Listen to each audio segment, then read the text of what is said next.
Hi, my loves. It's Granny Kate here with another story. This time I want to read The Velveteen Rabbit by Margery Williams.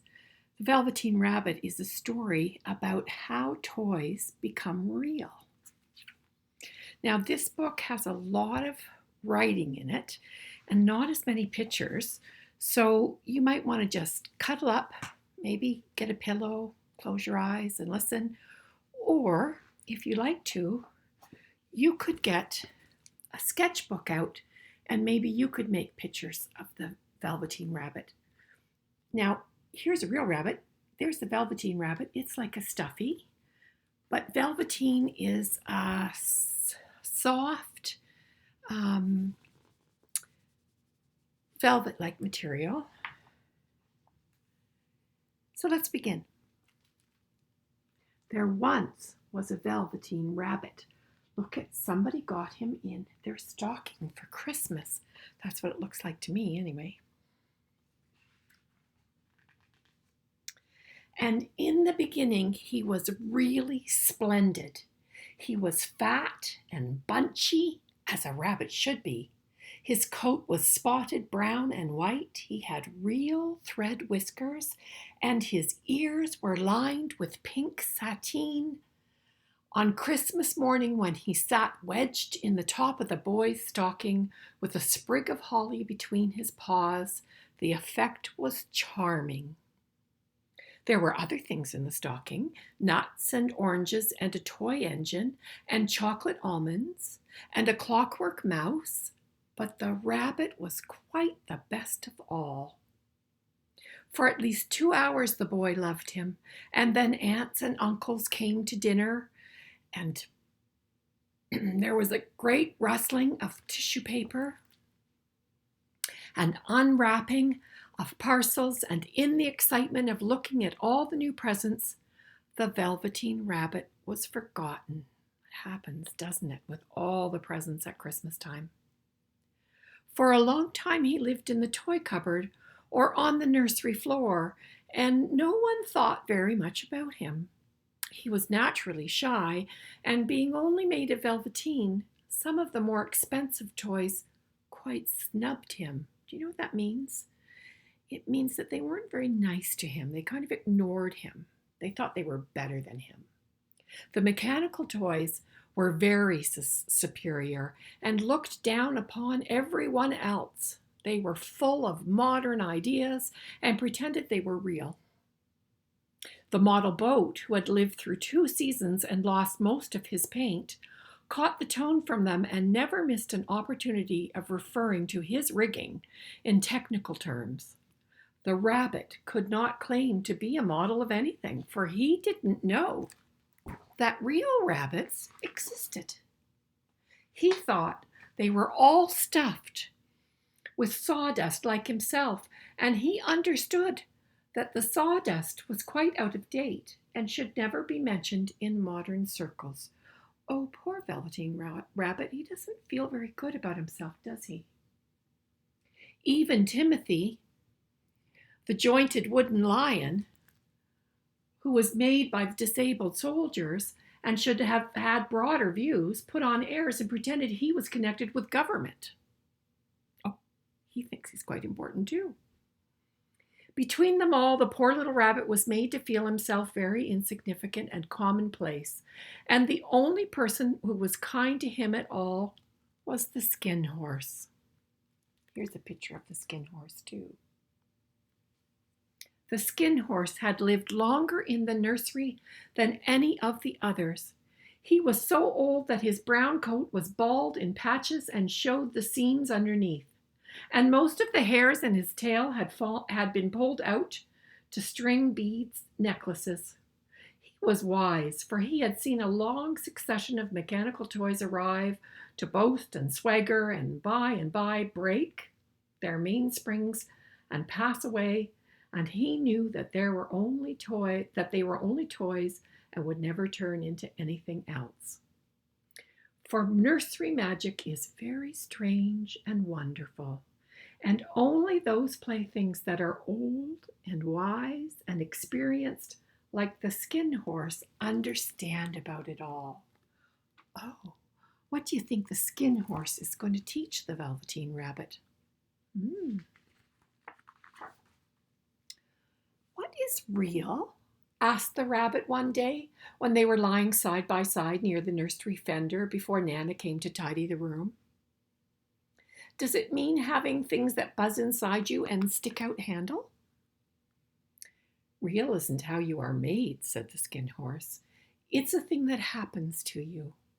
When a child loves you for a long, long time, not just to play with, but really loves you, then you become real. Do you have a toy that you love like that you've loved for a long, long time? Does it hurt? Asked the rabbit. Sometimes, said the Skin Horse. For he was always truthful. When you are real, you don't mind being hurt. Does it happen all at once, like being wound up? Asked Rabbit. Or bit by bit? It doesn't happen all at once, Skin Horse said. You become. It takes a long time. That's why it doesn't often happen to people who break easily, or have sharp edges, or have to be carefully kept.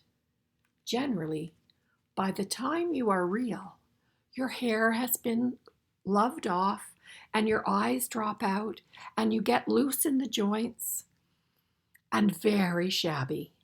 But these things don't matter at all because once you are real, you can't be ugly except to people who don't understand. I suppose you are real, said the rabbit. And then he wished he had not said it, for he thought the Skin Horse might be sensitive, but the Skin Horse only smiled. The boy's uncle made me real, he said. That was great many years ago, but once you are real, you can't become unreal again. It lasts for always. The rabbit sighed. He thought it would be a long time before the magic called real happened to him.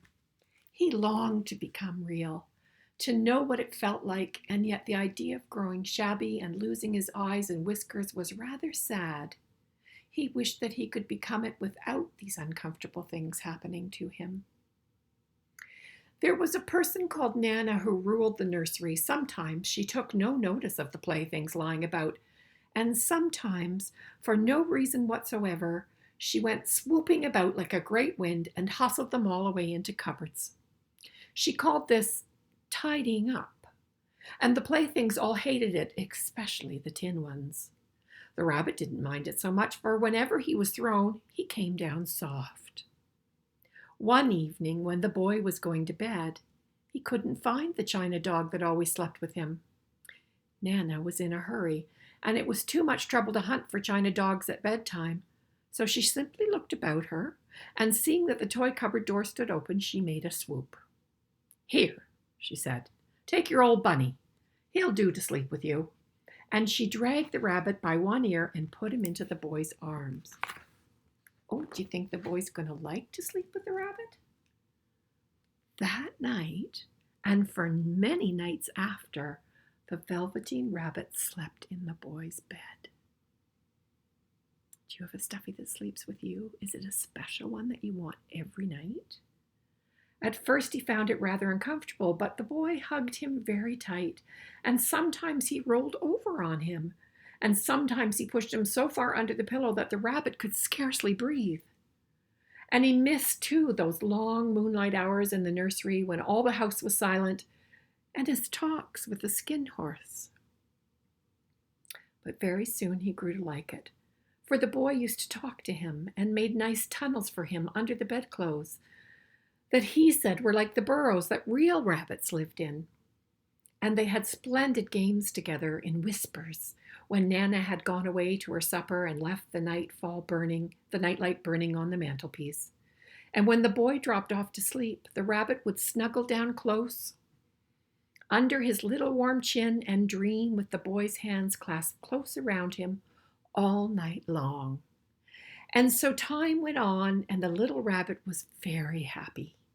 So happy he never even noticed how his beautiful velveteen fur was getting shabbier and his tail was coming unsewn, and all the pink rubbed off his nose where the boy had kissed him. Look at them together there. Spring came, and they had long days in the garden. For wherever the boy went, the rabbit went too. Isn't that cute? They became really good friends, didn't they? He had rides in the wheelbarrow and picnics on the grass and lovely fairy huts built for him under the raspberry canes behind the flower border. And once, when the boy was called away suddenly to go out to tea, the rabbit was left out on the lawn until long after dusk, and Nana had come and looked for him with the candle. Because the boy couldn't go to sleep unless he was there, they have become good friends. He was wet through with dew and quite earthy from diving into the burrows the boy had made for him in the flower bed, and Nana grumbled as she rubbed him off with a corner of her apron. "You must have your old bunny," she said. "Fancy all that fuss for a toy."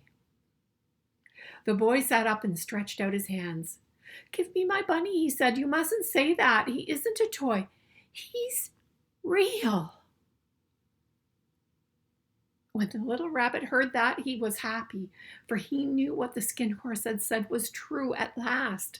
The nursery magic had happened to him, and he was a toy no longer. He was real. The boy had said so himself. That night he was almost too happy to sleep, and so much love stirred in his little sawdust heart that it almost burst. And into his boot-button eyes that had long ago lost their polish, there came a look of wisdom and beauty, so that even Nana noticed it the next morning when she picked him up and said, "I declare if that old bunny hasn't got quite a knowing expression." That was a wonderful summer.